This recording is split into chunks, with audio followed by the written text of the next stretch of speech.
Good morning, my darling lot. How are you, all my fond multi crew? It's just really busy at the moment, so I'm very sorry I'm not sending chapters as often as I would like to, but I will try and do better. So, the last time we heard from the gang, they had been to the land of Take What You Want. They had essentially got a bit stuck there, so Joe had found a plane and he had flown them out of the land of Take What You Want. They'd been flying along in the plane and got tired, so they had landed. But they had landed at Dame Snap's school, and she's pretty mean, and so she made them go into the school. So let's see what happens next. This is chapter 21. It's called Silky's Clock is Very Clever. Joe sat hunched up near Moonface. Silky and Beth and Franny all sat talking together. The white goat sat on Beth's knee and slept, and the 7 hens tried to scratch the hard floor and clucked softly. "Where's my clock?" said Silky suddenly. Everyone looked round the room for it, but it wasn't there. "It must have been left behind in the schoolroom," Joe said. "Never mind, Silky, you may get it back if we get out of here in 3 hours' time." "Oh, I hope so," said Silky. "It was a nice clock, and I liked having feet to walk. I liked it having feet to walk about on." "It's lucky not to be locked up like us," said Joe gloomily. If there was a window in this silly round room, we might be able to break it and escape through that. But there isn't even a small window. There isn't a fireplace either," said Moonface. If there was, we might squeeze up the chimney." "Listen," he said suddenly. "There's someone knocking at the door." They listened. There certainly was somebody outside, knocking gently. "Come in, if you can," said Moonface. "Unlock the door if the key's left in." But the key wasn't left in. No, Dame Snap had taken that away, you may be sure. "Who's there?" said Silky. "Ding dong," said the voice softly. "It's my clock," said Silky. "It's come to join us." "Oh," said Moonface, his big face going red with joy. "Tell your clock to go and get the key from somewhere and let us out, Silky." "That's no good," said Silky. "I noticed that Dame Snap wore all her keys on a string that hung from her waist. The clock could never get our key from her." "Oh," said Moonface sadly. Everyone thought hard. Ding dong," said the clock outside, and knocked again. "Look here, clock, it isn't any good you're dinging and donging and knocking to get in," called Joe. "We're locked into this room and we haven't got keys to get out." "Dong," said the clock dolefully. And then it gave an excited ding and began to dance about on its big feet up and down with the little door in its back wide open. "Whatever is that clock doing?" said Silky in astonishment. "It's warming its feet up, I think," said Franny with a giggle. Here is a picture of the clock jumping up and down. But it wasn't. For it was an old key that had to be wound up with its own. It was an old clock that had to be wound up with its own key, and it was jumping about, trying to jolt its own key off the little hook inside it. At last it managed to do it. Clang! The key fell to the ground. "Whatever is your clock doing?" said Joe to Silky. "It must have gone a little bit mad." It hadn't. It was being very sensible. It kicked at the key with one of its feet, and the key slid under the door and into the room where the children were. "Oh, look," said Moonface in astonishment. "Your clock has jiggled its key off the hook and kicked it under the door. Silky, really, it's the most peculiar clock." Joe snatched up the key. "It might fit the door," he said. He tried it in the lock, and it almost turned, but not quite, he was dreadfully disappointed. But Moonface grinned. He took the key and rubbed it with the little magic powder he had kept in a box in his pocket. "Now try it," he said. So Joe slipped it into the lock once more, and it turned right round to unlock the door.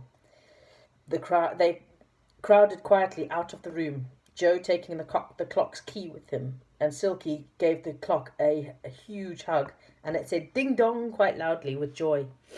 "Shh," said Silky. "Don't make a sound. We'll try and find our aeroplane," said Joe. "Let's try and get out of a door and into the garden, where we shall soon find it." They tiptoed down a long passage, but just as they got to the end, they could see somebody coming along But just as they got to the end, who should they see coming along but Dame Snap herself. "Quick, hide behind these curtains," said Joe. They slipped behind them, but Dame Snap had heard something and came up to the curtains. She was going to pull them apart when Silky's clock walked out, ding dong, in her ear and trod on her toes. I like this clock more and more. He's quite a cool little character.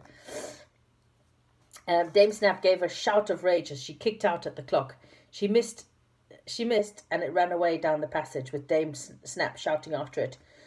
"Good old clock," said Silky joyfully. "It just walked out and ding-dong just in time. Another minute and we would have been found." "Come on," said Moonface, peeping out of the curtains. "We'd better do our best to get into the garden now, while the old dame is away." They tiptoed down the long room and came to a door leading into the garden. Just as Joe was going to open it, he pushed them all quickly back into the room.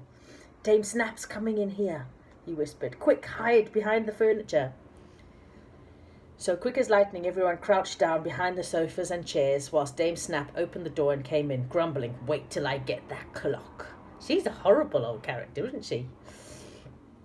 At that very moment, the clock came running in and on its flat feet and ding-donged very rudely at her. Dame Snap picked up her long skirt and tore down the long room and up the passage after it. The children, Moonface and Silky, the hens and the goat, rushed to the garden door, opened it and crowded into the garden. "Find the aeroplane, quick," said Joe. They ran down the path and looked for the shining aeroplane. "There it is," shouted Moonface, pointing towards the plane, standing and waiting on the smooth grass. They ran to it and all squeezed in.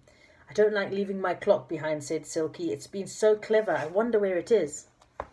"Look, there it is, with old Dame Snap after it," cried Joe. Sure enough, they saw the old clock come waddling out from behind a bush, chiming hard, and Dame Snap was after it, panting and very red in the face. The clock dodged neatly around the bush, and Dame Snap tripped over a stone and fell down. The clock shot away to the aeroplane, and Silky helped it in. It sank down into a corner and chimed 63 times without stopping. But this time nobody minded. They thought the clock was really quite a hero. Dame Snap picked herself up and ran towards the aeroplane. Joe pressed the up handle and the engine started to whir and hum. The aeroplane quivered and shook. It rose gently into the air and left Dame Snap below, looking very angry indeed. "Answer this question," shouted Moonface, leaning overboard. "If 5 people, 7 hens, 1 white goat and a clock got up in an aeroplane, write down how many times Dame Snap would have shouted at them by the time they get home." Everyone laughed out loud. "Do be careful where we land next time," said Beth. "We really must get home soon." "I think I know where we are now," said Moonface, as they flew over a curious land, where the trees were yellow and the grass was pink. "If you can fly straight on until you come to a silver tower, then fly right until you come to the land of seagulls, then we'll be over the 3 Bears Wood and we shall be home very soon." "Right," said Joe. He watched out for the silver tower. When he saw it, tall and gleaming, he pressed the handle marked to the right and flew on until he came to the land of seagulls.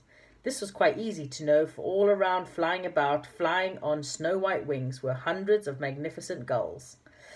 The aeroplane had to go through the crowds of lovely birds. Joe flew to the left, and soon they were over 3 Bears Wood, and they saw the rose-covered cottages where Goldilocks lived with the 3 bears. "Good, now it won't be long before we're home," said Joe. He flew on until he came over the enchanted wood, and then landed in a field not far from it. Everybody jumped out. "It was the most exciting adventure," said Franny, "but I do hope we never see Dame Snap again." "Oh, quick, catch the clock," said Beth. "It's trying to climb out of the plane and it will fall." "Dong, dong, dong, dong," said the clock, and it slid to the ground. "We'll have to rush home now," said Joe, picking up the shovel. "Goodbye, Silky. Goodbye, Moonface. See you soon." "Beth, bring the goat, and Franny and I will shoo the hens out in front of us." They left the aeroplane for Moonface and Silky to do what they liked with, and they set off home. Oh dear me, how astonished their mother was to see the green-winged hens and the snow-white goat and a fine garden shovel. "You must have been to the enchanted wood," she said. "Well, we've been much further than that," said Joe.